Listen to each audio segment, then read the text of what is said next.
Good afternoon. This is Chris Robinson, Robinson Ag Market with today's post-close grain and livestock comments for Friday, November 14th, 2025, USDA day. Just a complete data dump day. And, well, I can't say that we didn't know that it was going to be a report that had a lot of risk reward associated with it. Unfortunately, we didn't get much on the reward. We got more of the risk off day. I'm not going to spend a minute going through the reasons for the sell-off. There's 10,000 people out there that will give you 1,000-word essay on, the actual breakdown. But at the end of the day, the data was considered bearish. The what was expected to be bullish was not bullish enough, and you had the funds who were long 100,000 contracts of soybeans, hit the GMO button. That's what started this all off. They were already short corn and wheat, not a lot, but they had taken it up to 5-month highs in corn. They had taken it up to 17-month highs in beans. And I'm going to say this. I mean, okay, yeah, we got hammered today, but we're still $1 plus off the January lows. Excuse me, off the October lows in the January soybeans. Got a little tongue tied there. The October low for January beans was 10.12. So we settled today even on our heels at 11.24.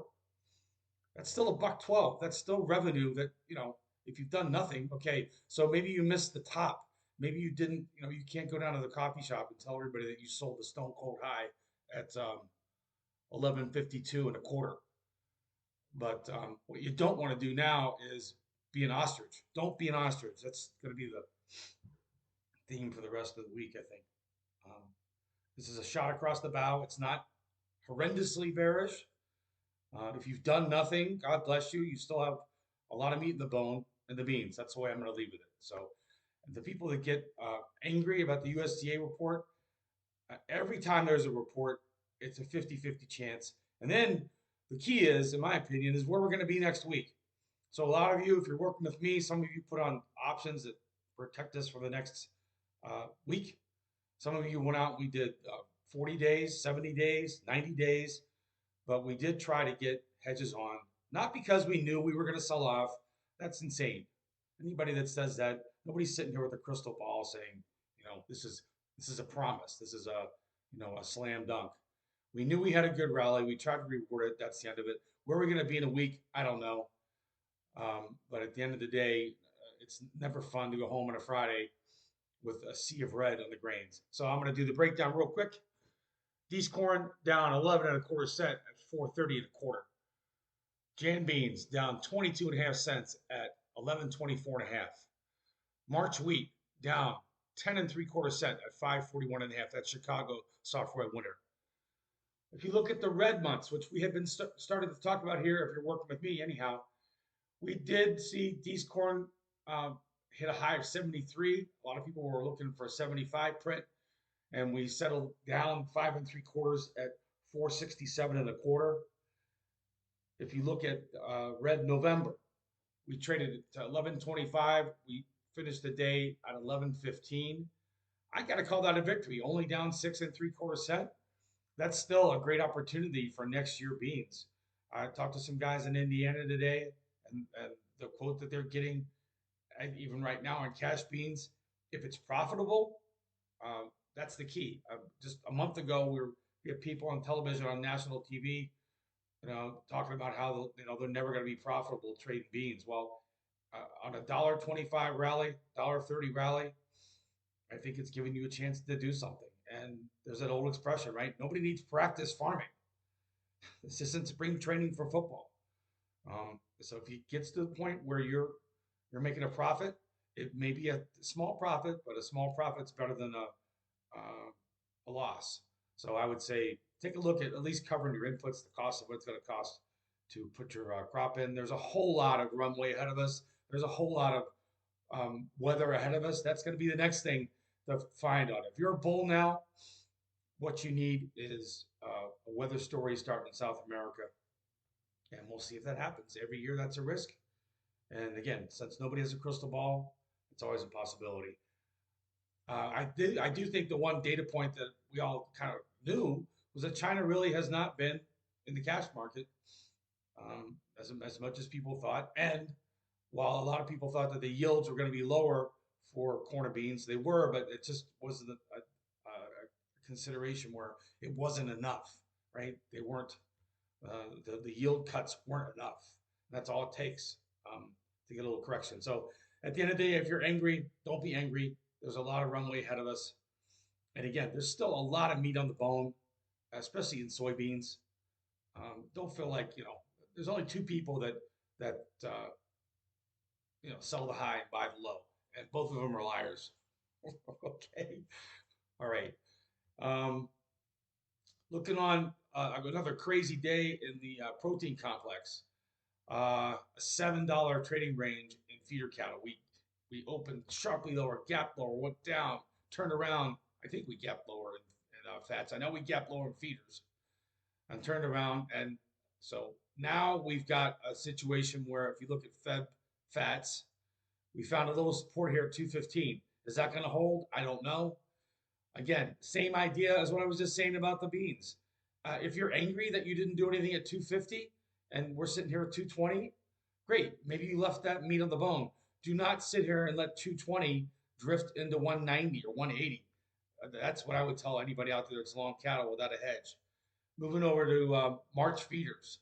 We finished the day up a buck 57, 313 and a half. We went down to a new low of the move. We took out that flash low, went down to 302 and change, and came back.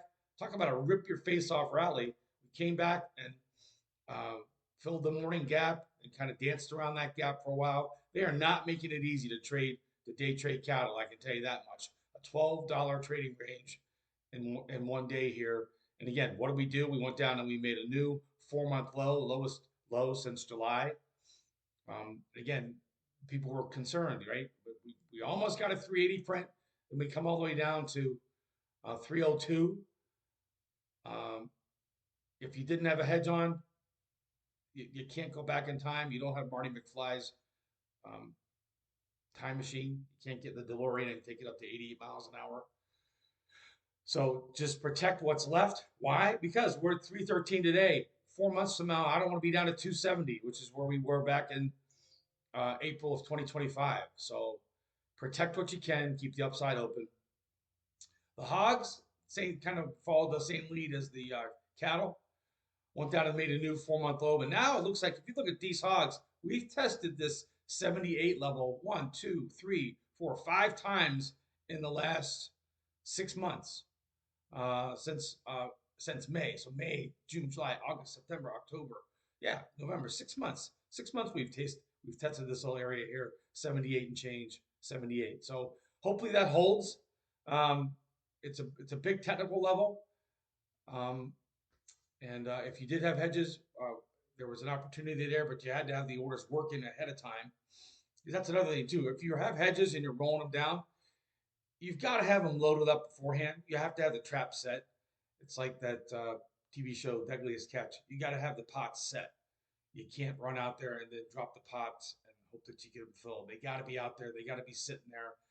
It's when the market gets there, you'll get filled because there's so much going on during the day. If you don't have it resting out there, sometimes you can miss the opportunity to roll down those options and take money off the table. It spikes down for a minute, the roll is doable, and then 20 minutes later, it's gone. You couldn't do it. So it's a real tough part of managing hedges. And I'm not going to toot my own horn, but might as well. That's a big thing. What I do for my clients is I help them manage hedges. I make suggestions. I make suggestions. You guys make decisions, right? But when you do have a hedge on and it's looking like we can pull money off the table and still keep you protected, that's exactly what I can do for you. And again, I have not reinvented the wheel. There are other brokers out there that do the same thing. If you're not working with somebody that you like and trust, give me a call. Maybe you want to work with me. 312-638-8868. I will be doing my weekly private client podcast. It's going to be about a 15, 20-minute meeting. We'll do a deep dive into the price action. And then I'll also be sending out a weekly wrap, which I spend about 4 hours, and I do the big long-term charts, which not a lot of guys do. A lot of people get caught up in the day-to-day. Some guys, they fixate on the 5-minute charts, the 10-minute charts. I'm a big believer in if you're if you are a farmer or producer or a rancher, you've got the long term outlook, right? You're not, you shouldn't be concerned about what's happening in the next 3 days. You got to be worried about what's happening in the next 3 months to 6 months. That's why I do the weekly wraps, try and make you see the forest for the trees. So, on that note, guys, have a great week. This is Chris Robinson, Robinson Ag Marketing, 312 638 8868. Give me a call if you want to talk.